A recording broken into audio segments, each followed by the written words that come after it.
warahmatullahi wabarakatuh. Selamat pagi anak-anak hebat. Apa kabarnya hari ini semuanya? Ibu harap kabar kalian baik-baik ya semuanya, masih tetap semangat untuk mengikuti PJJ pada minggu ini. Oke, hari ini kita akan masuk bab terakhir di IPA, yaitu mengenai listrik dinamis. Bab ini, kalau 3 bab sebelumnya itu kan babnya tentang biologi. Kali ini 2 bab terakhir yaitu bab fisika, yaitu mengenai listrik statis dan dinamis.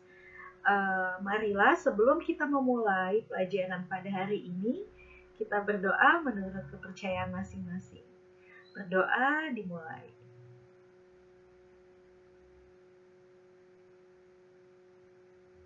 Berdoa selesai. Oke, sebelum kita masuk ke materi, alangkah baiknya kita mengetahui apa saja yang akan kita pelajari pada hari ini.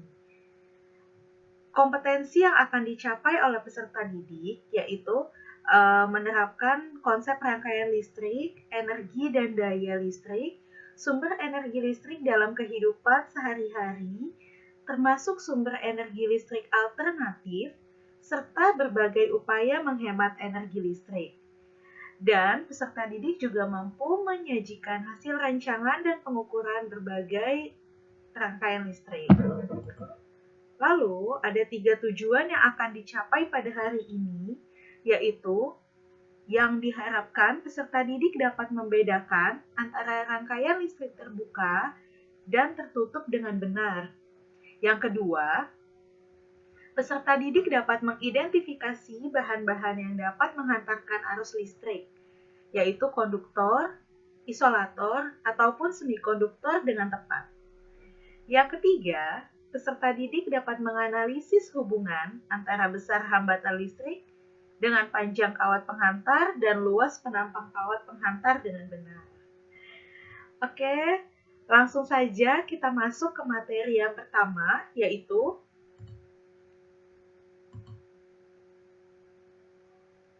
untuk menentukan arus listrik dan arus elektron. Jadi di sini ada sebuah rangkaian anak-anak. Bisa dilihat ada lampu, ada batu baterai, dan ada saklar. Di sini berfungsi sebagai saklar ya yang ini. Apabila saklarnya ditutup, apa yang terjadi dengan lampu? Ternyata lampunya akan menyala anak-anak.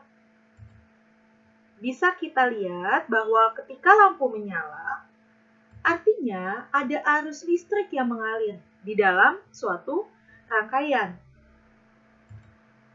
Jadi, di sini ada 2 aliran, yaitu ada aliran arus sama aliran elektron. Jadi sebelumnya kan kita sudah mempelajari di listrik dinamis, listrik statis itu ada elektron yang mengalir ya. Nah, di listrik dinamis juga ada elektron itu mengalir selalu berlawanan dengan arah arus listrik. Jadi, arus listrik itu adalah muatan positif yang mengalir dari potensial tinggi ke potensial rendah. Sedangkan kalau arus elektron, aliran elektron dari potensial rendah ke potensial tinggi, kebalikannya ya. Makanya kalau elektron dia dari kutub yang pendek ini, yang pendek itu kan menandakan dia negatif ya. Dia mengalir ke kanan, sedangkan arus listrik mengalirnya ke kiri dia. Dari kutub yang lebih panjang, yaitu yang lebih panjang itu dia menandakan kutub positif gitu. Lanjut ya. Syarat arus listrik dapat mengalir pada suatu rangkaian. Apa aja ya syaratnya? Yang pertama, jadi ada rangkaian terbuka dan tertutup. Kita harus membedakan ya. Listrik itu dapat mengalir pada rangkaian terbuka atau yang tertutup ya. Kita bisa bandingkan dengan 2 gambar ini. Untuk yang rangkaian terbuka, dia terlihat saklarnya terbuka di sini dan lampunya mati walaupun kabelnya terhubung. Nah, jadi tidak ada arus yang mengalir di sini. Sedangkan pada rangkaian tertutup, kita lihat saklarnya ditutup nih. Ya, saklarnya kita tutup, maka ada aliran arus yang mengalir sehingga menyebabkan lampunya menyala. Ya, di sini bedakan ya, di sini saklarnya terbuka, di sini saklarnya tertutup. Maka ada aliran elektron dan aliran arus di dalamnya, sehingga lampu menyala dan arus listrik mengalir. Seperti itu. Jadi, arus listrik dapat mengalir jika dalam rangkaian tertutup. Jadi, syarat suatu arus listrik dapat mengalir ketika rangkaiannya tertutup. Kalau dia terbuka, tidak ada arus yang mengalir ya anak-anak, maka lampu juga tidak akan menyala. Lanjut ya anak-anak. Sekarang tentang kuat arus listrik. Oke, di sini ada sebuah gambar. Lalu, apabila saklar ditutup, lampu akan menyala. Jadi bisa kita lihat ada aliran di tiap waktu, aliran arusnya mengalir tuh yang gambar yang ini. Lihat ada aliran elektron, ada aliran arus ya. Di sini ada gambar stopwatch menandakan dia waktunya. Waktu untuk pergerakan arusnya. Makanya kuat arus listrik bisa kita definisikan sebagai banyaknya muatan yang mengalir pada penghantar tiap detik. Jadi di sini adalah stopwatch untuk mengukur waktunya. Dan ini adalah banyaknya muatan yang mengalir, seperti itu. Jika dirumuskan adalah I sama dengan Q kali T, Q dibagi T, yaitu banyaknya muatan dibagi sama waktu. I itu adalah kuat arus, Q itu adalah muatan, T itu adalah waktu. Nah, untuk mengukur kuat arus, digunakan alat ukur yang dinamakan dengan ampermeter. Di sini adalah alat ukurnya nih, yang ada simbol A, itu adalah nama alat ukurnya, ampermeter. Ampermeter dipasang secara seri.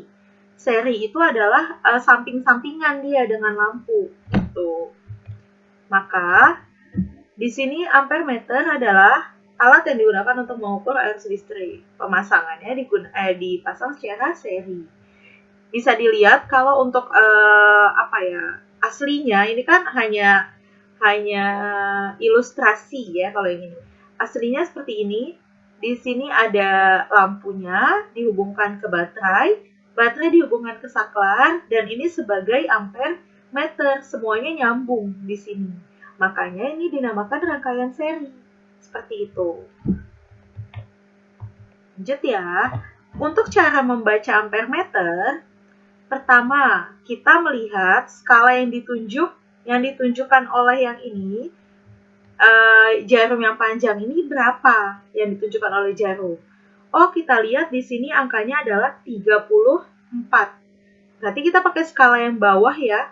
Skala yang bawah menunjukkan angka 34 karena di sini angka 0, di sini angka 20, di sini angka 30.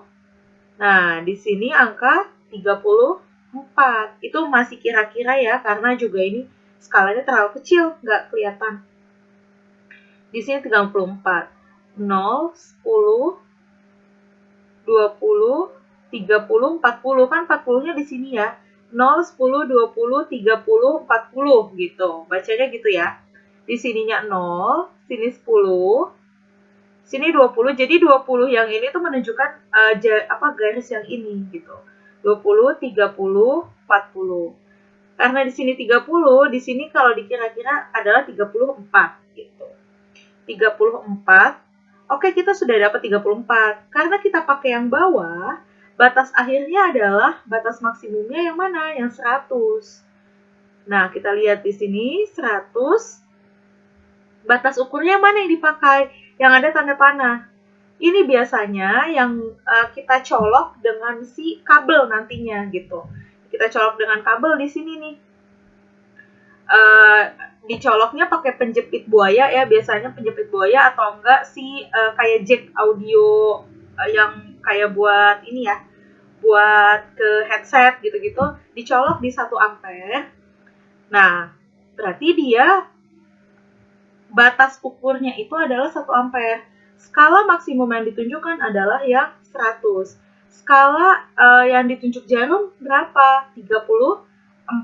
Jadi rumusnya adalah nilai yang ditunjuk jarum, berarti 34, dibagi dengan nilai maksimumnya dia 100, dikali dengan batas ukur. Batas ukurnya yang mana tadi? Yang dicolok dengan si kabel yang tadi, 1 ampere.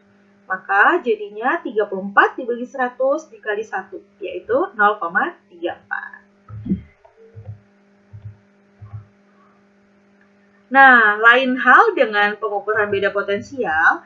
Kalau tadi pengukuran arus, itu memakai alatnya yang namanya ampere meter. Nah, kalau untuk mengukur beda potensial, kita tinggal ngambil nama depannya aja. Kan tadi kalau arus satuannya ampere, berarti alat ukurnya ampere meter. Sedangkan kalau beda potensial, satuannya adalah volt. Berarti alat ukur yang digunakan adalah voltmeter. Kita bisa lihat di sini. Ya, voltmeter adalah alat yang digunakan untuk mengukur beda potensial atau nama lainnya tegangan. Pemasangan voltmeter dipasang secara paralel. Jadi, kalau tadi arus listrik dipasangnya secara seri, kalau beda potensial dipasangnya secara paralel. Jadi berbeda ya. Jadi kalau paralel itu dia atas bawah dengan si lampu. Tetapi kalau dia seri, samping-sampingan dia posisinya. Yang ini lampu, yang ini si alat ukurnya, si ampere meter. Sedangkan kalau beda potensial, di sini lampu, di sininya alat ukurnya, voltmeternya gitu. Nah, kita bisa lihat ada kabel penghubung lagi di sini. Artinya, kalau ada 2 kabel penghubung, dia dipasangnya secara paralel. Di sini lampu, alat ukurnya di atas, baterainya di bawah. Jadi, baterai dengan lampu dipasangnya secara seri, tetapi dengan alat ukurnya dipasangnya secara paralel. Seperti itu. Jelas ya anak-anak sampai sini? Jadi bisa dibedakan kalau beda potensial itu secara paralel, arus itu secara seri. Kalau beda potensial itu alat ukurnya namanya voltmeter, kalau arus namanya ampere meter. Jadi kita tinggal lihat aja nama-nama depannya. Seperti itu. Nah, di sini Ibu punya jadi ada untuk menyelidiki besarnya pengaruh hambatan kawat seperti apa.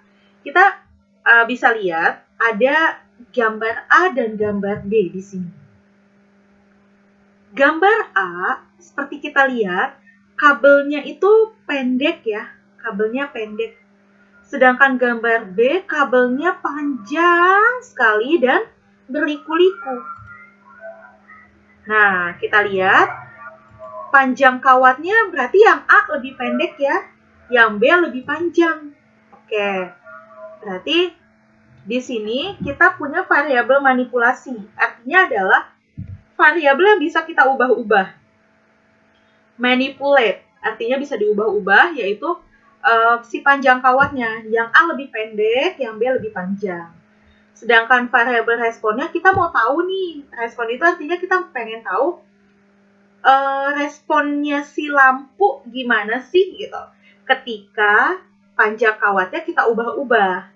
Variabel kontrol itu apa? Dia adalah hal yang tetap.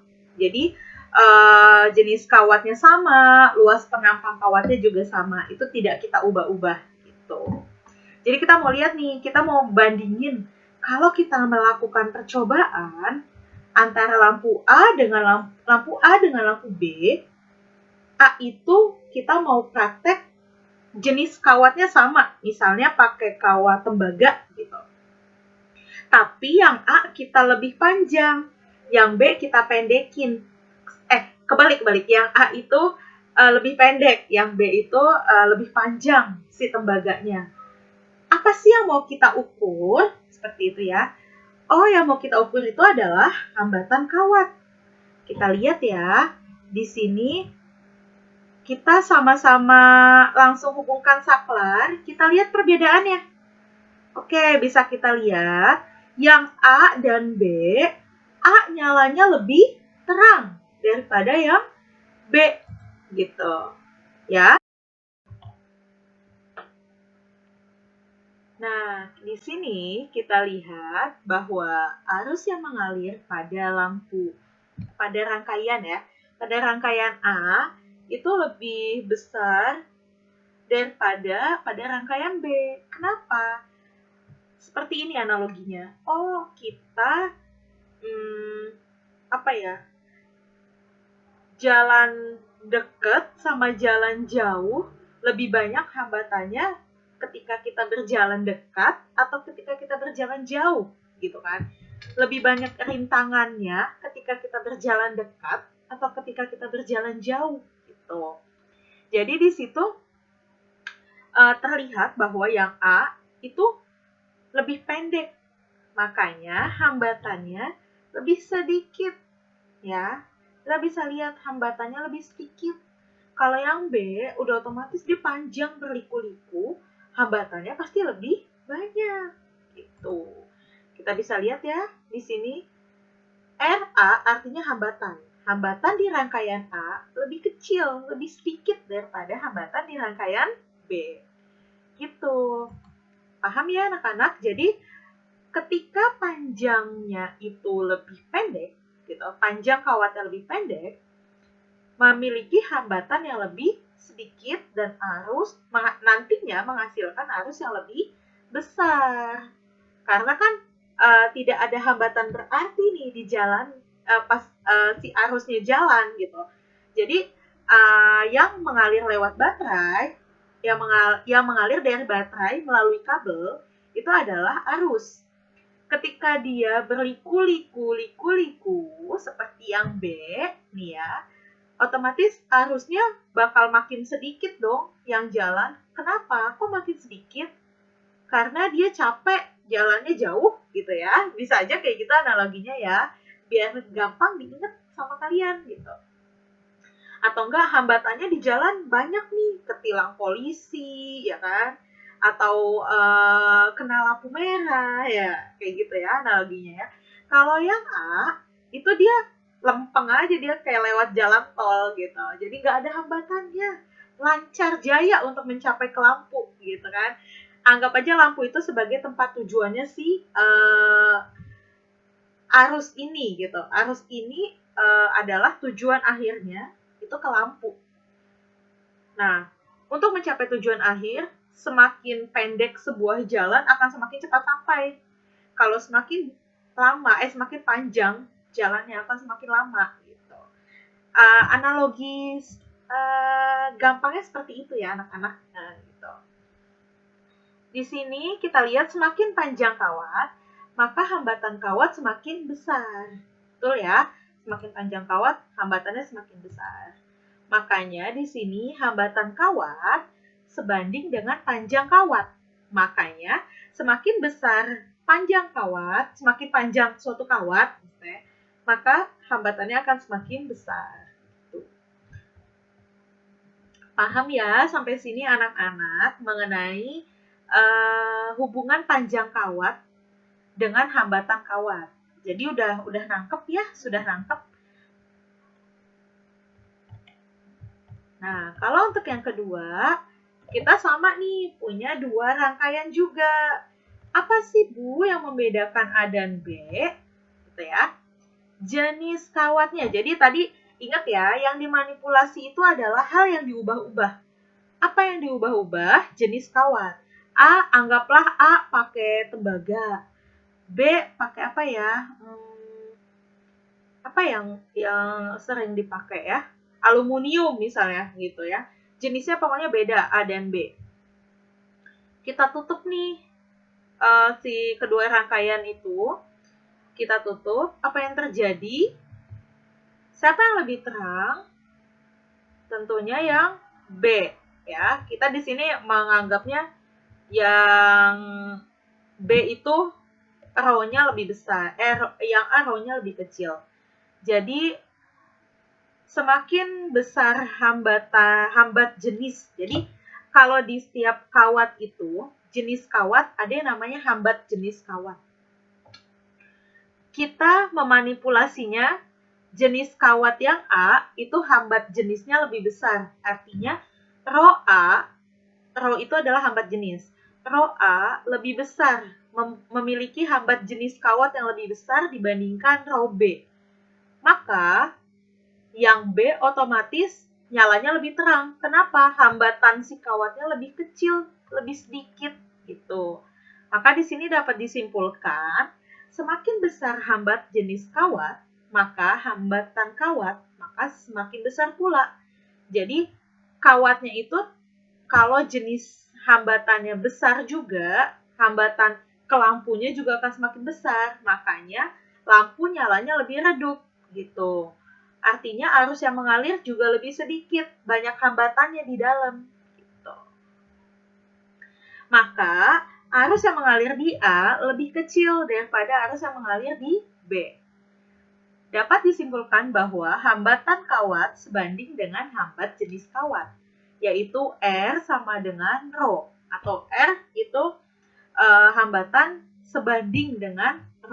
ρ itu adalah hambat jenis kawat. Seperti itu ya anak-anak. Jadi tadi yang pertama adalah panjang kawat, ya kan?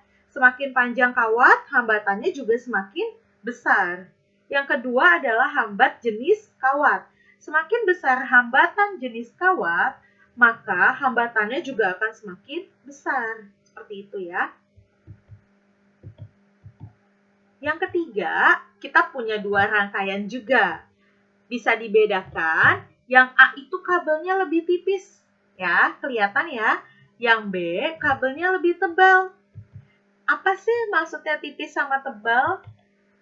Nah, yang dimanipulasi adalah tipis dan tebalnya adalah merupakan luas penampang. Yang A luas penampangnya lebih kecil, yang B luas penampangnya lebih besar. Artinya kalau semakin besar, dia bisa menampung arus yang lebih banyak untuk mencapai ke lampu gitu.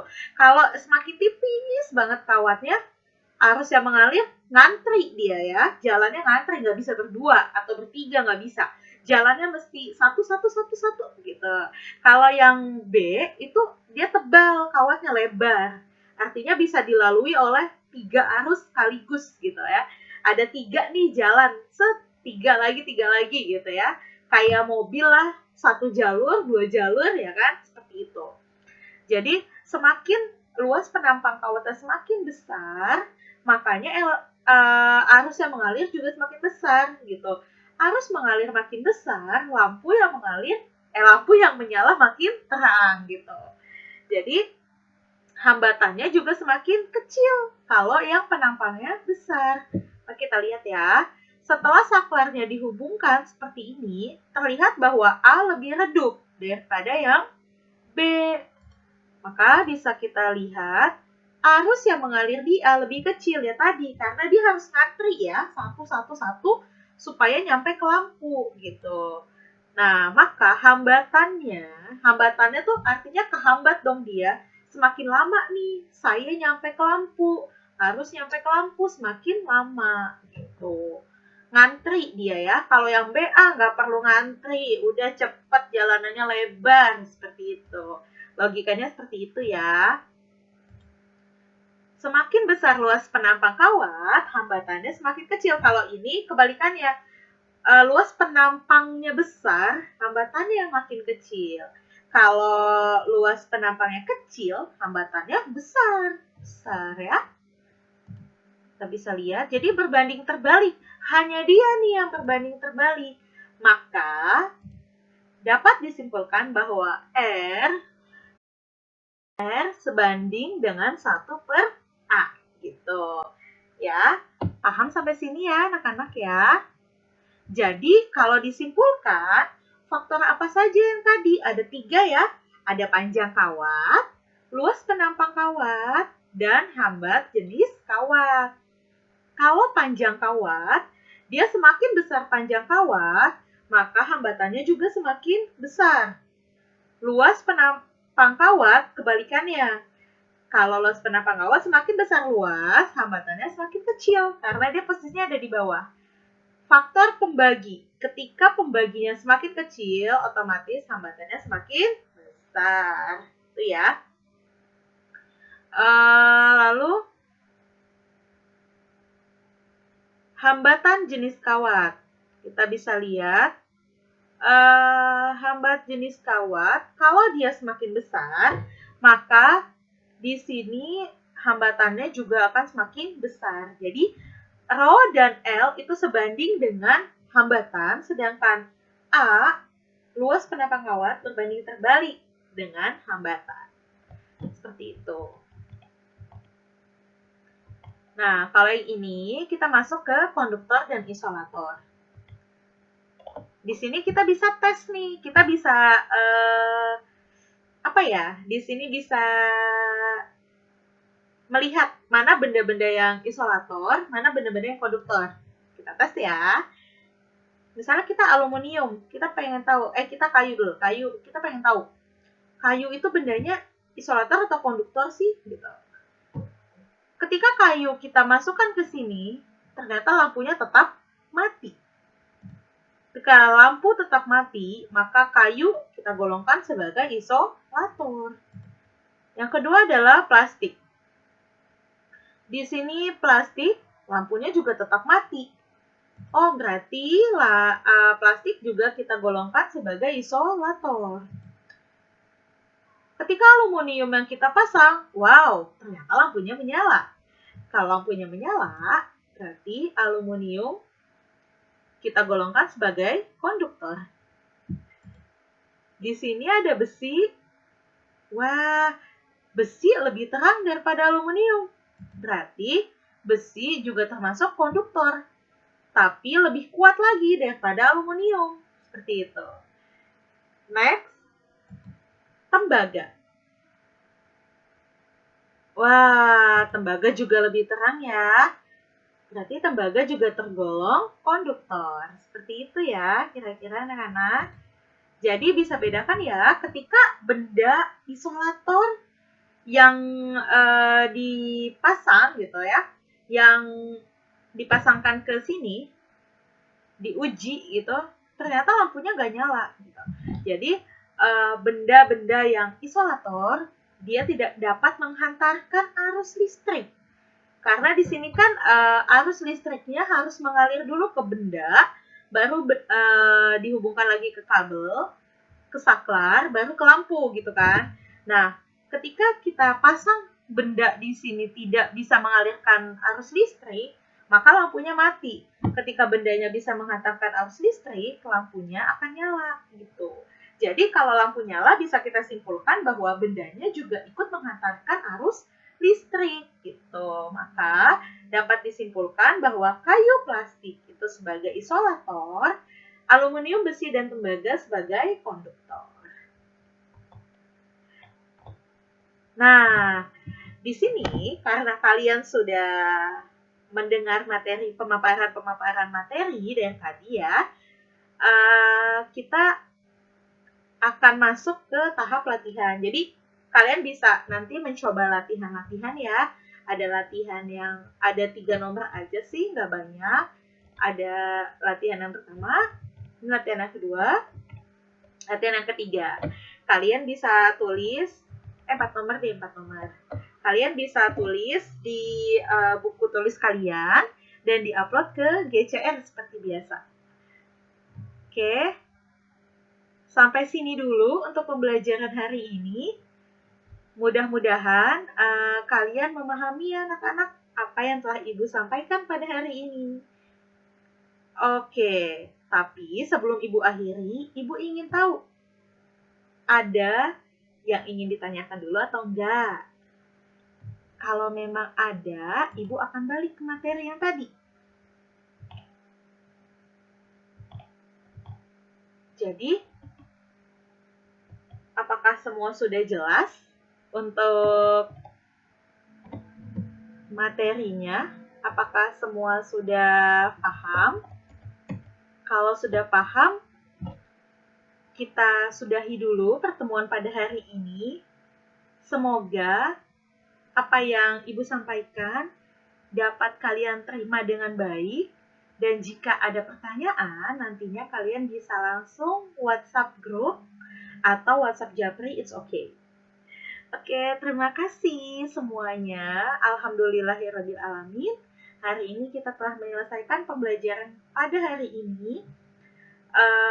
Tujuan nomor pertama itu dipenuhi ya, kalian sudah mampu membedakan rangkaian terbuka dan tertutup. Tujuan nomor 2, kalian juga sudah paham cara membedakan konduktor, isolator, atau semikonduktor yang tepat. Yang ketiga, kalian juga sudah mampu nih menghubungkan antara hambatan, panjang kawat dengan luas penampang kawat terhadap besarnya suatu hambatan.